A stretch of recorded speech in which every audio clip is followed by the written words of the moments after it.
Hello students, welcome back to organise knowledge channel. और आज की जो वीडियो है उसमें हम डिस्कस करेंगे worksheet number 10 for class 9th social science की बच्चों ये वर्कशीट है जो आपके लिए 29 जुलाई 2021 के लिए शेड्यूल की गई है। आज की वर्कशीट बच्चों आपके लिए बहुत ही आसान सी वर्कशीट है जिसमें हम पढ़ेंगे कि हमें पार्लियामेंट क्यों चाहिए, हमारे देश को पार्लियामेंट की क्या ज़रूरत है। इसीलिए आपने पार्लियामेंट के बारे में पहले भी पढ़ा हुआ है लोअर क्लासेस में, तो आपके लिए ये वर्कशीट बहुत ही आसान सी होने वाली है। वर्कशीट शुरू करने से पहले बेटा प्लीज़ चैनल को सब्सक्राइब कर दीजिए, बेल आइकन को भी प्रेस कर लो ताकि आपको आने वाली हर वीडियो की नोटिफिकेशन वो मिल जाए। बेटा थोड़ी सी डिस्टर्बेंस आपको यहाँ पर फील हो रही होगी क्योंकि बाहर जो है बारिश हो रही है, ठीक है ना, इसलिए थोड़ी सी नॉइस जो है वो आपको आ रही होगी। वर्कशीट को शुरू करते हैं बेटा। क्या है आज का हमारा जो टॉपिक है वो है why do we need parliament, हमें पार्लियामेंट क्यों चाहिए। फर्स्ट है रोल ऑफ पार्लियामेंट, कि पार्लियामेंट का रोल क्या है। Our country India is divided into many constituencies the place for which elections are held. तो हमारा जो इंडिया है, कंट्री है, ठीक है, उसको जो है क्या किया गया है, उसको अलग अलग कॉन्स्टिट्यूंसीज़ में बांट दिया गया है। कॉन्स्टिट्यूंसीज़ क्या हैं? कॉन्स्टिट्यूंसीज़ हैं जहाँ पर इलेक्शन होने हैं, जिस एरिया से इलेक्शन होना है। क्लियर, यानी जो पूरा एक एरिया है उसको अलग अलग कॉन्स्टिट्यूंस में बांट दिया जाएगा और हर एक कॉन्स्टिट्यूंसी से क्या होगा बच्चों, इलेक्शन होगा, वहाँ से मेंबर्स जो हैं वो रिप्रेजेंटेटिव वो उठेंगे। क्लियर है, और अलग अलग वो क्या होंगे, पॉलिटिकल पार्टीज़ के होंगे। तो देखिए, 1 person from each constituency is sent to the parliament on winning the election. अब देखिए क्या होता है कि हर एक कॉन्स्टिट्यूंसी से जो भी मेंबर जो है वो लिया गया है जो जीत जाएगा। अब देखिए एक ही सीट से कोई आम आदमी पार्टी का होगा, कोई बीजेपी का होगा, कोई जो है कांग्रेस का हो सकता है, तो एक ही सीट पे अलग अलग पार्टीज़ के मेंबर होंगे, लेकिन जिसके पास वोट सबसे ज़्यादा होंगी वो जीत जाएगा और वो क्या बन जाएगा, वो सांसद बन जाएगा, MP बन जाएगा, और वो कहाँ जाएगा, वो पार्लियामेंट में जाएगा। ठीक है, the contesting candidates are usually members of different political parties. तो जो कंटेस्टिंग मेंबर्स होते हैं, कैंडिडेट होते हैं, वो अलग अलग पॉलिटिकल पार्टीज़ के होते हैं। After being elected these candidates are called member of parliament. तो जो है इलेक्ट होने के बाद ये जो कैंडिडेट है इनको हम क्या कहेंगे, इनको हम कहते हैं मेंबर ऑफ पार्लियामेंट, यानी MPs इनको हम बोलते हैं, member of parliament. Parliament is formed by these MPs। तो पार्लियामेंट जो है इन MPs से फॉर्म की जाती है। क्लियर है, जो पार्लियामेंट बनती है, जो ये MPs होते हैं, MPs इनसे जो है क्या बनती है, पार्लियामेंट बनती है। अब पार्लियामेंट भी बेटा, पार्लियामेंट की 3 बॉडीज़ आप कह सकते हो, ठीक है, 3 जो है इसके पार्ट्स कह सकते हो। एक प्रेसिडेंट होता है, एक राज्यसभा और एक लोकसभा। राज्यसभा जो है वो अपर हाउस होता है और लोकसभा जो है वो लोअर हाउस होता है। क्लियर, और राज्यसभा का जो आप कह सकते हो टाइम ड्यूरेशन होता है, कार्यकाल होता है, वो 6 ईयर्स का होता है, जबकि लोकसभा का 5 ईयर्स का होता है। और अगर हम अपने इंडिया की बात करें तो जो राज्यसभा है उसकी जो टोटल सीट हैं, उसकी जो टोटल सीट्स हैं वो हैं 250, और लोकसभा की जो टोटल सीट हैं वो हैं 545। क्लियर है, कितनी है, 545, जिसमें से 543 के लिए इलेक्शन होता है और 2 जो मेंबर हैं उनको प्रेसिडेंट जो है एंग्लो इंडियन कम्युनिटी से जो है इलेक्ट कर सकता है। क्लियर, उसके बाद देखिए तो आपको ये याद होना चाहिए, राज्यसभा की 250 सीट हैं और 545 किसकी हैं, लोकसभा की हैं। उसके बाद देखिए नेक्स्ट दिया गया है फंक्शन ऑफ पार्लियामेंट। पार्लियामेंट के क्या क्या फंक्शन रहेंगे। After the parliament is elected the parliament has to be done the following things. अब पार्लियामेंट जब बन गई है तो पार्लियामेंट के कुछ तो काम होंगे ही। अब लोगों ने जो MPs हैं उनको पार्लियामेंट भेजा है तो कुछ काम करने के लिए भेजा है ना, तो वो काम क्या करेंगे। फर्स्ट जो उनका काम है वो है to elect the national government. देखिए हर एक कंट्री की अपनी गवर्नमेंट होती है और हर एक कंट्री में गवर्नमेंट को चुनने के लिए अलग अलग रूल्स हैं। हमारे यहाँ पे क्या है कि नेशनल जो गवर्नमेंट बनती है वो ये MPs जो है वो इलेक्ट करते हैं। कैसे, जो MPs जिस भी पार्टी के MPs ज़्यादा होंगे, जिसके पास भी मेजॉरिटी होगी वोट्स की, उसको जो है क्या होगा, उसको आप कह सकते हो वो क्या होगी, रूलिंग पार्टी होगी। जैसे अगर हम सेंटर में बात करें तो BJP को जो है सबसे ज़्यादा वोट मिले थे जब इलेक्शन हुए थे, तो प्रधानमंत्री जो हमारे हैं, ठीक है, प्राइम मिनिस्टर मोदी जी, वो जो है क्या है, वो चेयरपर्सन बन गए, ठीक है ना, वो जो है उनके पास मेन पावर है तो वो इलेक्ट कर दिए गए। तो इस तरह से जो गवर्नमेंट है वो कौन फॉर्म करते हैं, वो जो MPs हैं, मेंबर ऑफ पार्लियामेंट, वो बनाते हैं। Now the Indian parliament is made up of the president, Rajya Sabha and the Lok Sabha. यानी जो इंडियन पार्लियामेंट है उसके मैंने अभी बताया वो 3 जो है कंपोनेंट से मिलके बनी है। एक तो प्रेसिडेंट होते हैं उसके अंदर, एक राज्यसभा और एक Lok Sabha. After the Lok Sabha election the government of the majority political party is formed. तो लोकसभा के जो इलेक्शन होते हैं उसमें जो पॉलिटिकल पार्टी मेजॉरिटी में होती है, जिसके पास ज़्यादा सीट्स होती हैं, वो गवर्नमेंट बनाती है। Some time a coalition government is formed in the absence of majority. अब ऐसा होता है कि कई बार सब जो वोट हैं मेजॉरिटी में वो किसी के पास भी नहीं होती, उस टाइम पे कॉलिशन हो जाता है, गठबंधन की सरकार बन जाती है। और आपने ये देखा भी होगा, ये जो है स्टेट में भी गठबंधन की सरकार बन सकती है, सेंट्रल लेवल पे भी बनती है, ठीक है। तो उसको क्या बोलते हैं, उसको हम कॉलिशन गवर्नमेंट बोलते हैं। The political parties which oppose the majority party in parliament are called opposition parties. और जो पॉलिटिकल पार्टी जो मेजॉरिटी में नहीं होती, जिसको टोटल जो वोट्स हैं वो कम मिलते हैं रूलिंग पार्टी से, तो वो क्या होंगी, वो अपोजिशन पार्टी होती है। कौन सी होगी वो अपोजिशन पार्टी कहलाएगी। The prime minister is the head of the ruling party. और जो प्राइम मिनिस्टर होते हैं वो रूलिंग पार्टी के हेड होते हैं। The Prime Minister elect the other ministers such as Health Minister, Education Minister, Finance Minister who take charges of the government work related to these। अब देखिए जो प्राइम मिनिस्टर हैं वो अपने लेवल पे अलग अलग जो मिनिस्टर्स हैं जो पूरे देश का काम संभालेंगे उनको इलेक्ट किया जाता है। क्लियर।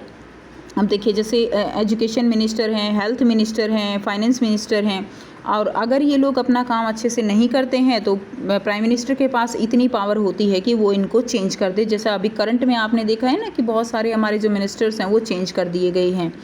सेकंड देखिए बी दिया गया है कंट्रोलिंग द गवर्नमेंट। ये सेकंड फंक्शन हो जाएगा पार्लियामेंट का कि गवर्नमेंट को जो है कंट्रोल करना। अब गवर्नमेंट को कंट्रोल कैसे करेगी, ये भी एक क्वेश्चन है कि वो खुद ही गवर्नमेंट है तो फिर वो कंट्रोल कैसे करेंगे। तो देखिए बेटा जो गवर्नमेंट है उसमें प्राइम मिनिस्टर है और साथ साथ कौन है, बाकी जो मिनिस्टर्स हैं, ठीक है। और यहाँ पे गवर्नमेंट को कंट्रोल करने का सारा जो श्रेय जाता है वो अपोजिशन पार्टी को जाता है। इसलिए अपोजिशन पार्टी का एकदम बोल्ड होना, अच्छा होना, वो भी बहुत ज़्यादा ज़रूरी है।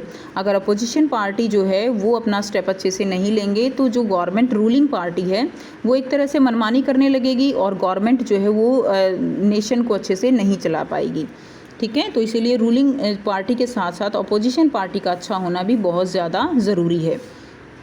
In the session of parliament, अब देखिए कंट्रोल कैसे करते हैं।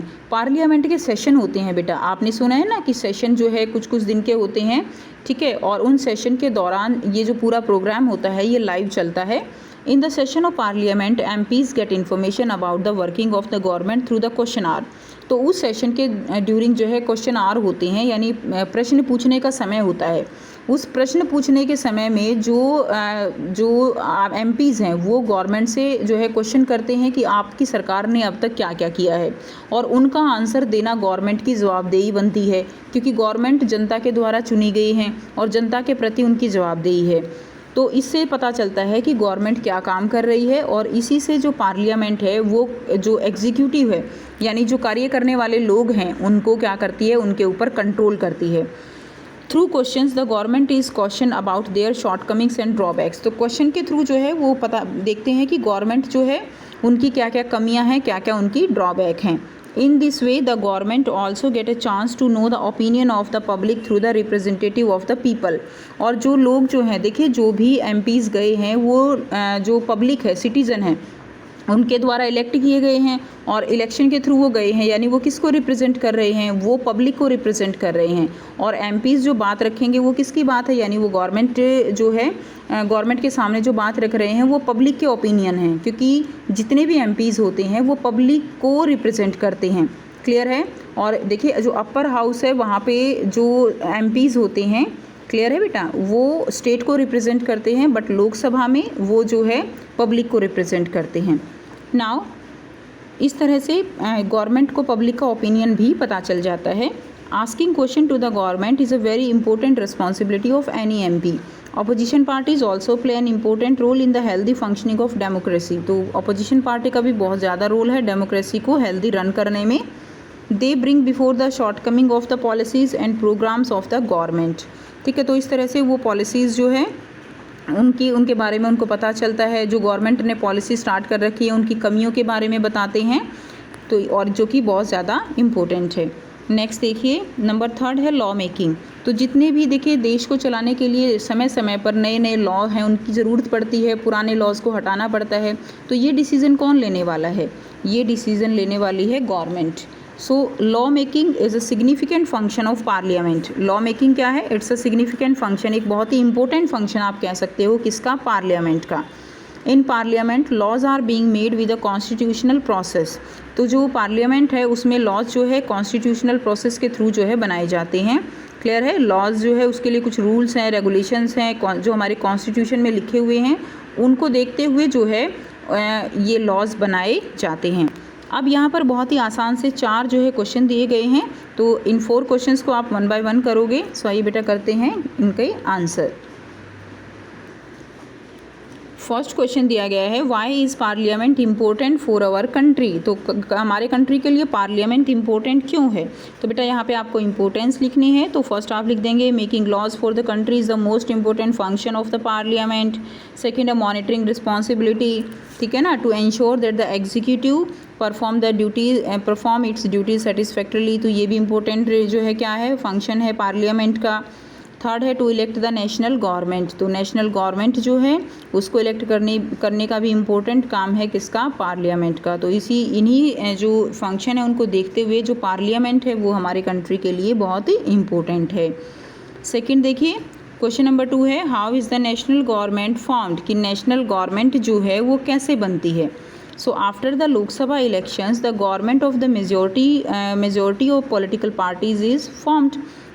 देखिए लोकसभा इलेक्शन होते हैं तो जो मेजॉरिटी में पॉलिटिकल पार्टीज़ है उसकी गवर्नमेंट जो है वो बन जाती है। जैसे मैंने आपको वर्कशीट में समझाया कि जैसे सेंटर में प्राइम मिनिस्टर मोदी जी हैं, बीजेपी, उनके पास वो जो आप कह सकते हो उनकी सीट जो है वो ज़्यादा थी तो वो रूलिंग पार्टी बन गई।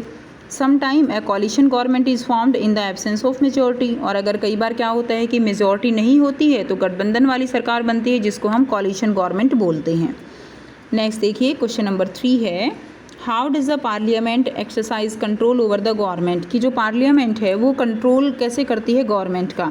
तो हमने पढ़ा कि in the session of parliament, जब पार्लियामेंट के सेशन होते हैं तो MPs get information about the working of the government through the question hour. तो उसमें क्वेश्चन आर होता है जिसमें कि जो एमपीज़ हैं वो क्वेश्चंस पुट कर सकते हैं गवर्नमेंट को लेकर, ठीक है, और उनसे पूछ सकते हैं कि उन्होंने क्या काम किया है अब तक। Through this the parliament control the executive. और इस तरह से जो पार्लियामेंट है वो जो एग्जीक्यूटिव है उसको कंट्रोल करती है। नेक्स्ट देखिए क्वेश्चन नंबर 4 है why do you think parliament is important to us. आप जो है कैसे कहेंगे कि पार्लियामेंट हमारे लिए इम्पोर्टेंट है? तो बेटा ये क्वेश्चन, इसका आंसर आप पहले क्वेश्चन का जो आंसर है वही लिख सकते हो। तो यहाँ पे मैंने और भी शॉर्ट करके लिख दिया है क्या क्या फंक्शन है पार्लियामेंट के, क्यों ज़रूरी है।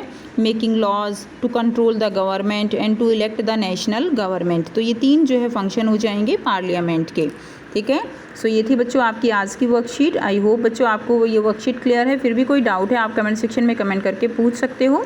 अगर आप बच्चों को वीडियो अच्छी लगी तो लाइक कर दीजिए, शेयर कर दीजिए और चैनल को सब्सक्राइब कर लीजिए।